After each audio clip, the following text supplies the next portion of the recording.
Time, ringing up Christopher Browell.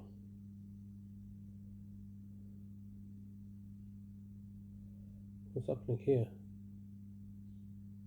Taking his time calling, isn't it?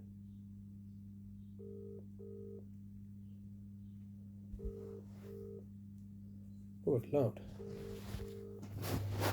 What is happening? This is the Vodafone voicemail service for 07769247196. Please leave a message after the tone. When you finish recording, please hang up or press the hash key for more options.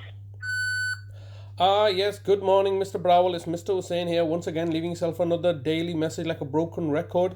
Today is message number 185. I left you 184 previous messages from the 31st of August 2023, and today is Monday, the 4th of March 2024, and the time is around about 10:30. And it's now been 109 days since you, the local authority, have kidnapped my brother and human trafficked him from my care into your facilities without my awareness or where he is or what kind of conditions you're holding him under, considering I've been the greatest stakeholder in his welfare. I mean, I don't need to repeat myself, but I am having to repeat myself because you're refusing to engage with me. You've done an act of criminality and fraud as a local authority, and you continue to do so. And I'm urging you to let me know where my brother is, whether he's alive or whether he's dead. What kind of torturous conditions have you put him under? Because quite clearly the services that you're providing him with are unlawful, because he does not have a right to complain. He's not fully cognizant of what has happened to him. Even I don't know what I'm not fully cognizant of what legal framework that you've used. You have not explained to him his rights.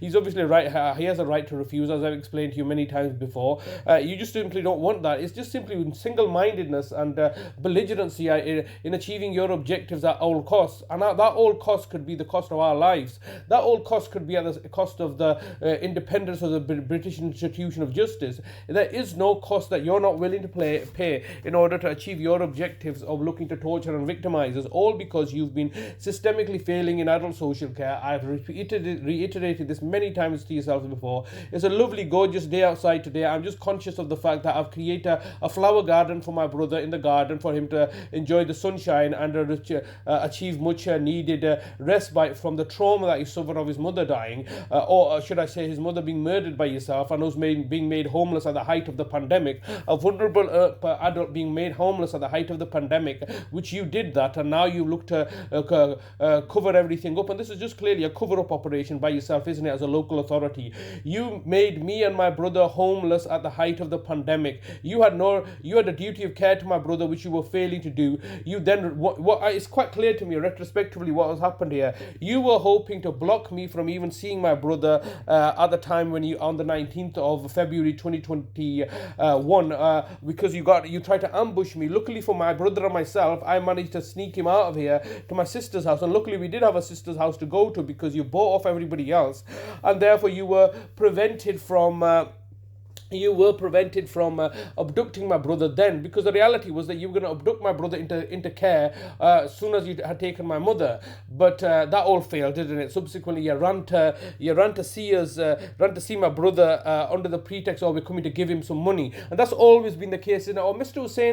Talib Hussain is entitled to money, and we want to give him money. Why can't we give him money? You know what you're doing is fraudulent. You're not trying to give him any money. You're trying to entrap him and lure him with his finances. If you want to give him his money, give it to me, his brother, who's taking care of him. But you don't want to do that because obviously it contradicts and undermines your criminal conviction against me. So therefore we were at this limbo situation, and we were at this limbo situation for years to come, weren't we? So that was in 2021 when we were kicked out. We were then living in Oldham, and then obviously you wanted to somehow get a capacity assessment carried out, colluding with his GP practices, and then all sorts of colluding with the Court of Protection, trying to grab my brother. Then it all failed and failed and failed and failed, all failures on your part.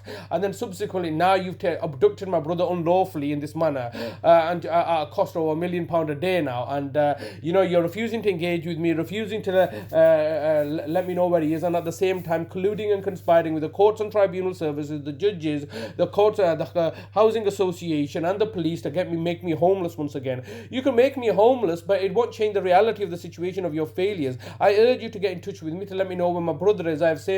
Me and my brother have certain basic human rights that you're violating upon. You have no duty of care to my brother now. I have a duty of care. Please return my calls. Thank you very much.